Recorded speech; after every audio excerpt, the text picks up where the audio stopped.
warahmatullahi wabarakatuh. Waalaikumsalam warahmatullahi wabarakatuh. Selamat pagi anak-anak. Pagi, Bu.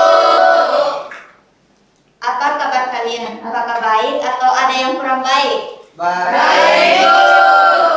Baik. Untuk melancarkan mata pelajaran kita hari ini, ada baiknya kita membaca doa dulu. Saya harap kepada ketua kelas untuk memimpin doanya. Untuk Surya Saputra, saya harap untuk memimpin mata pelajaran kita hari ini.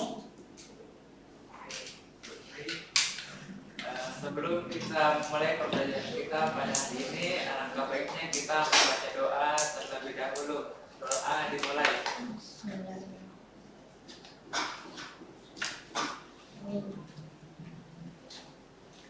Amin. Doa selesai. Alhamdulillahirrahmanirrahim.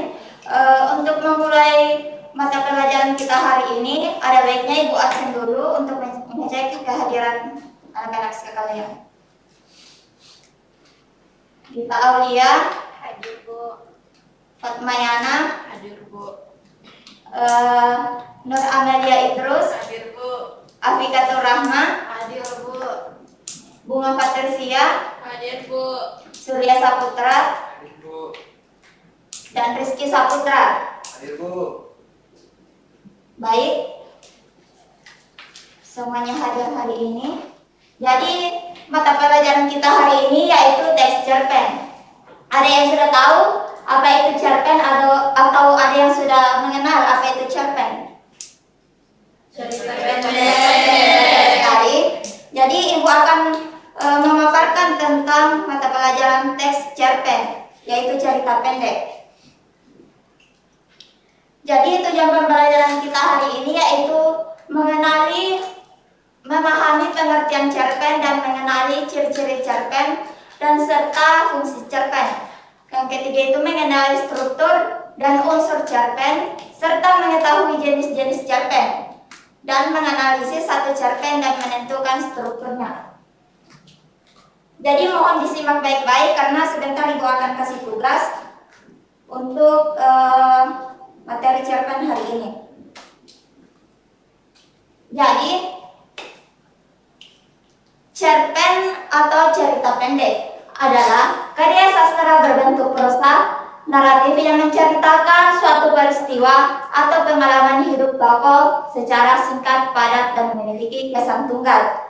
Ciri utamanya adalah jalan cerita yang tidak terlalu panjang dan fokus pada satu konflik utama.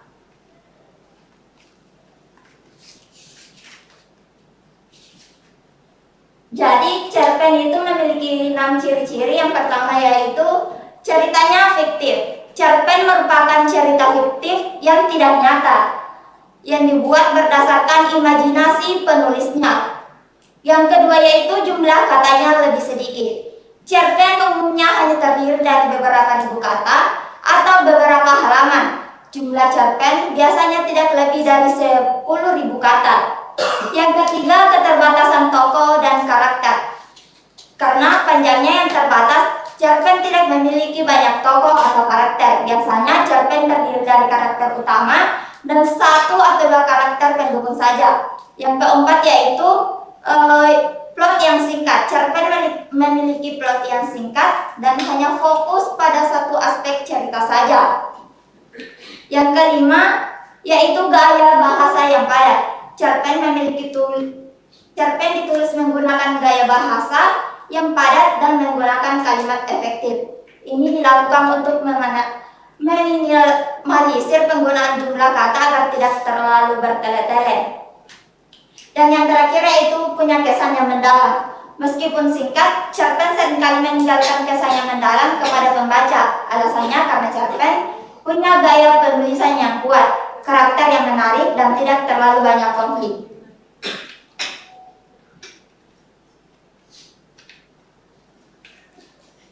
Jadi cerpen juga memiliki fungsi. Nah, fungsi yang pertama yaitu memberikan rasa senang, gembira, dan menghibur. Kan ada cerpen yang bermacam-macam. Yang kedua itu fungsi estetis, memberikan keindahan. Yang ketiga fungsi moralitas, memberikan nilai-nilai moral. Yang keempat, fungsi didaktik, mengarahkan dan mendidik para pembaca dengan nilai-nilai kebaikan dan kebenaran. Dan yang terakhir yaitu fungsi religiusitas yang mengandung nilai-nilai yang terdapat pada ajaran agama. Nah, kan ada cerpen yang bermacam-macam, ada yang memberikan rasa senang, gembira, dan ada juga yang memberikan keindahan serta memberikan nilai-nilai moral. Dan serta saat kita membaca cerpen itu ada yang memberikan para pembaca yaitu nilai-nilai kebaikan dan kebenaran serta mengandung nilai-nilai terdapat pada ajaran agama. Kadang ada cerpen yang menceritakan pada ajaran-ajaran agama.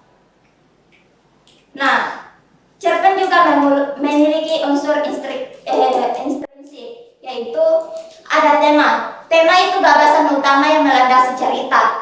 Nah, yang kedua itu ada tokoh dan penokohan, pelaku dalam cerita wataknya. Yang ketiga ada alur atau plot, rangkaian peristiwa dari awal sampai akhir. Dan latar yaitu tempat, waktu, dan suasana terjadinya cerita. Dan yang keempat yaitu sudut pandang. Sudut pandang yaitu posisi pengarang yang menyampaikan cerita, akuan atau orang ketiga. Nah, amanat, pesan moral yang ingin disampaikan pengarang. Nah, alur itu memiliki tiga, ada alur maju, alur mundur, dan alur campuran. Nah, alur maju yaitu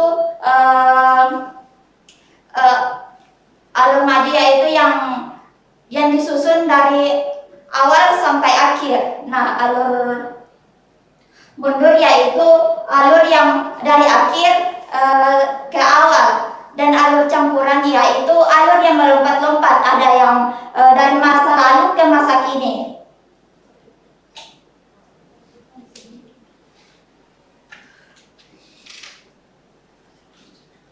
Nah, di sini kita akan menganalisis struktur cerpen. Ya, di sini Ibu akan menjelaskan struktur cerpen dan kita akan sebentar menganalisis satu cerpen dengan strukturnya. Jadi, cerpen itu memiliki abstrak yang menggambarkan keseluruhan isi cerita. Abstrak itu opsional, ada yang tidak.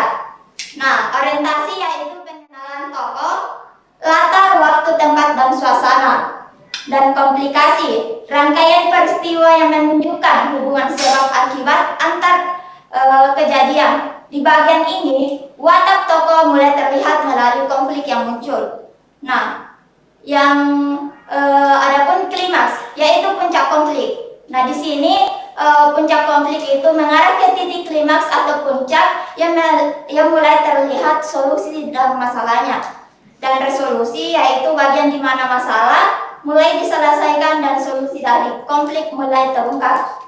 Dan yang terakhir itu simpulan cerita yang berisi pesan moral. Ini struktur cerpen seperti kita mengenal seseorang.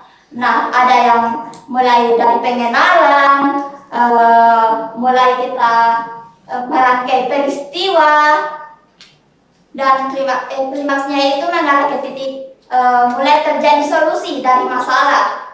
Kadang kita mulai kenal dengan seseorang itu mulai dari perkenalan, kemudian kita dekat, dan dari pertengahan itu kita memulai hubungan, dan disitulah puncak konfliknya. Resolusi, di mana itu resolusi? Resolusi itu bagian di mana masalah mulai diselesaikan. Nah, di sini titik renggang dari perkenalan kita dengan seseorang. Jadi kode itu simpulan seperti kenangan. Jadi dapat dipahami itu struktur cerpen karena pasti kalian sudah mengalaminya kan? Iya, Bu. Nah, adapun jenis-jenis cerpen yaitu cerpen kilat atau mini. Ya, cerpen yang isinya sangat pendek yaitu hanya terdiri antara 300 sampai 750 kata saja. Dan cerpen berabel, jenis cerpen yang super singkat, lebih singkat dari cerpen kilat, yaitu hanya terdiri dari 100 kata saja. Nah, adapun cerpen anekdot, cerpen yang isinya berupa cerita komedi, lucu dan menggelikan. Dan adapun cerpen fabel yang menggunakan hewan sebagai tokohnya, seperti cerpen Kancil dan Buaya itu termasuk cerpen fabel karena tokohnya itu menggunakan hewan. Dan yang terakhir yaitu cerpen panjang, cerpen yang terdiri dari 5.000 sampai 10.000 kata.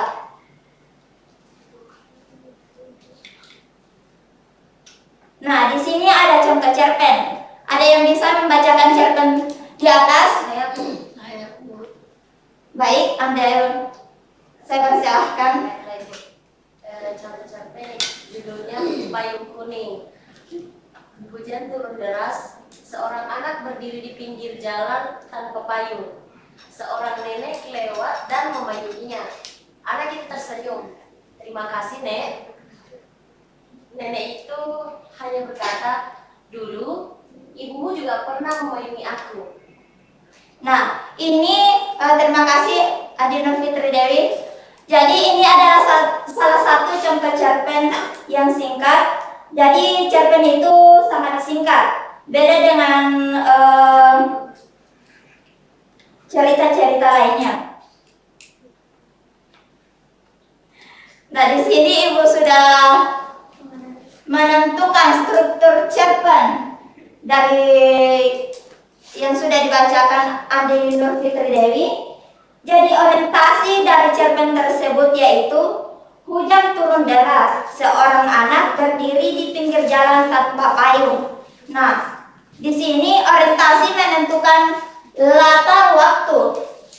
Ya, di mana ada hujan, tempat pinggir jalan dan tokohnya anak. Nah, komplikasinya seorang nenek lewat dan memayunginya.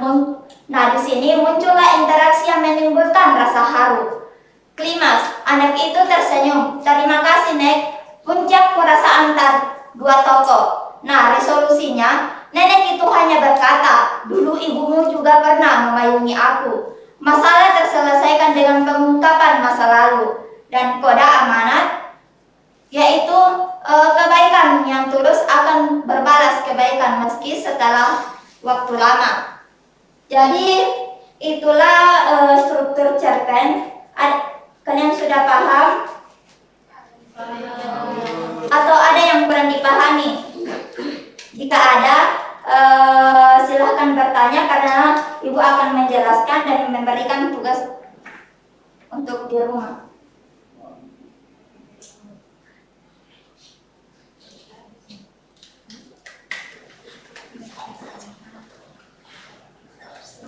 Jadi dapat dipahami? Baik. Di sini Ibu akan memberikan tugas. Mohon disimak atau dicatat ya.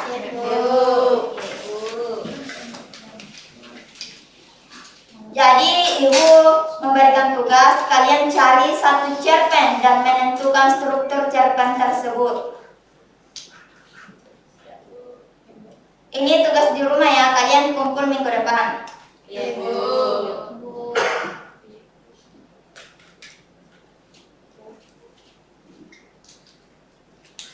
Baik, jadi hari ini sudah menentukan jam ini sudah menentukan jam istirahat. Maka mata pelajaran hari ini kita tutup dengan wabillahi taufiq wal hidayah. Wassalamualaikum warahmatullahi wabarakatuh. Waalaikumsalam warahmatullahi wabarakatuh.